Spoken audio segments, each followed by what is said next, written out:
Hello and welcome to episode number 49 of Creating a Legend. I am the FM Novice. Join me today as we are very close to the winter break, third in the table, at home to Dynamo Kiev, who are in second.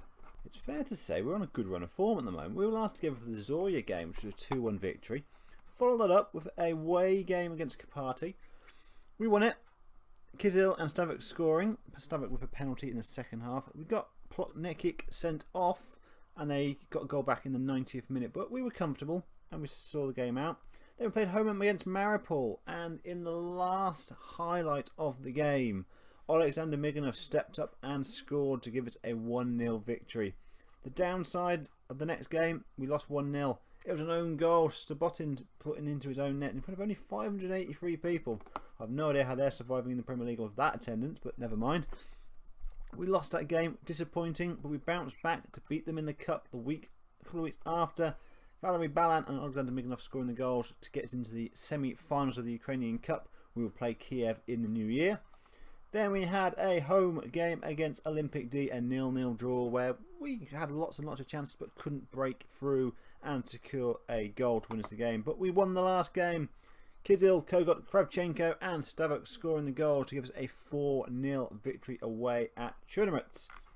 So the team today is Dario San is the goalkeeper, a back four of Kravchenko at left back, Kovachenko, Stavok are my two central defenders with Gelchik at right back, left wing Miganov, right wing is Kizil, centre midfield trio of Koryakin, Iasa and Kogot with Valery Balan as my striker. Regular viewers will know that this tactic started off as a downloaded tactic. I would say it's probably now 98% downloaded. I have made a couple of tweaks to it.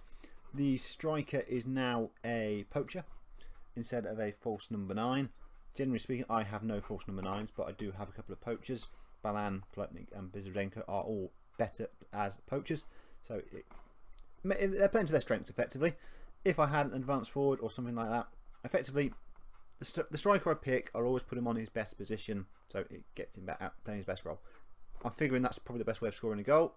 It's not doing badly at the moment, but a few more goals will always be beneficial. And the midfield 5 all had the personal instruction of to shoot less often. That has been removed and they're all able to shoot whenever they like. It hasn't had a detrimental effect to the tactic doing that, so I've seen that as a positive. So yeah, there we go. Even if we lose the next couple of games, we've got this one and we've got Verez away just before the winter break. We will be in third position because Olympic D are 7 points behind us. Early free kick, flicked in, headed down and in. Kochmola has scored for Kiev after only 4 minutes. A great start for us.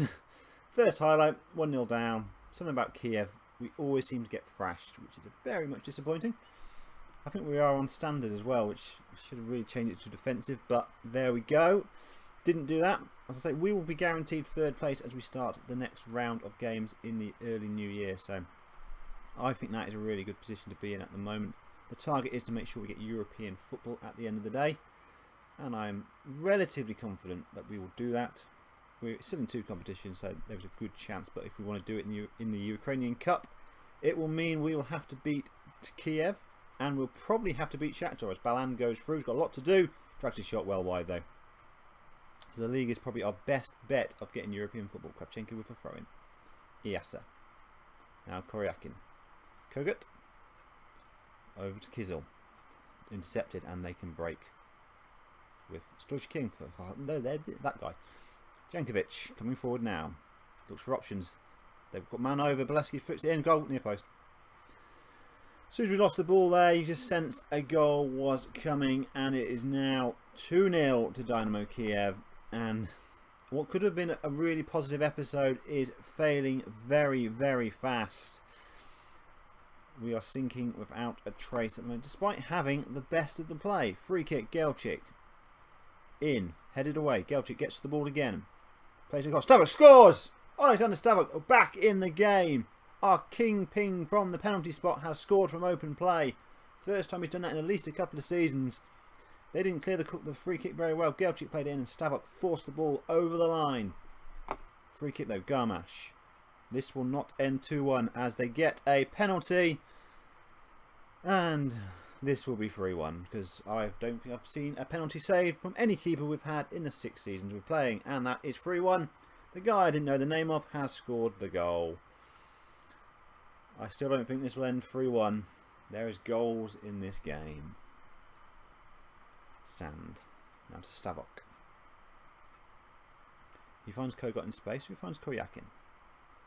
Who just loops the ball up and it's given away back to the Dynamo Kiev goalkeeper who launched it long. Drops nicely to them. Balaski goes through like in the zone there. Gonzalez plays it in. That's 4-1. Stokes go.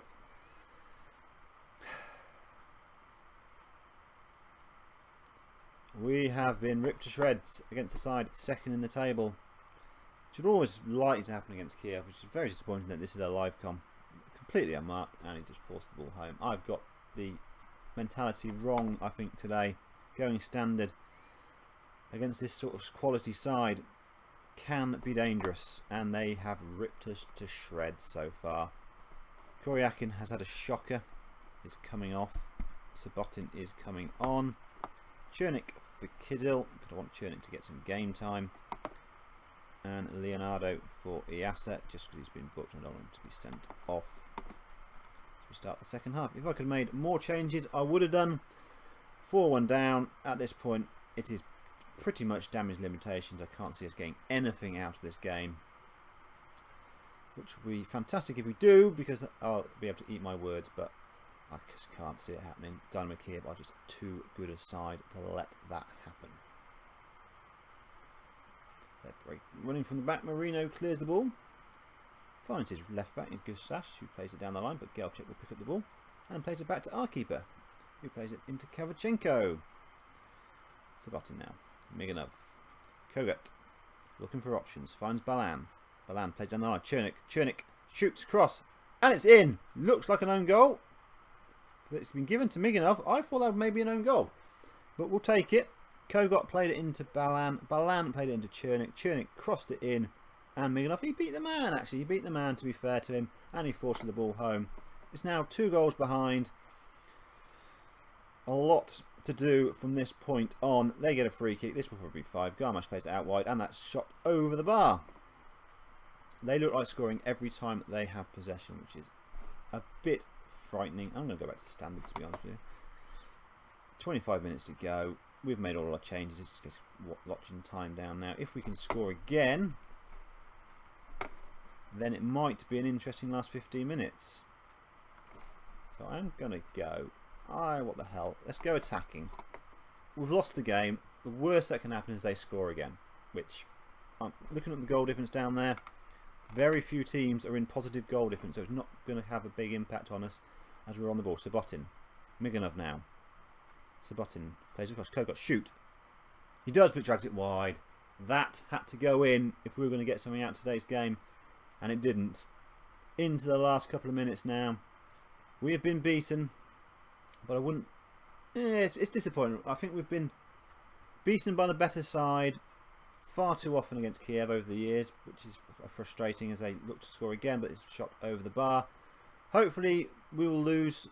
Hopefully we'll bounce back from this poor result and come back stronger in the next game, which is an away tie before the winter break.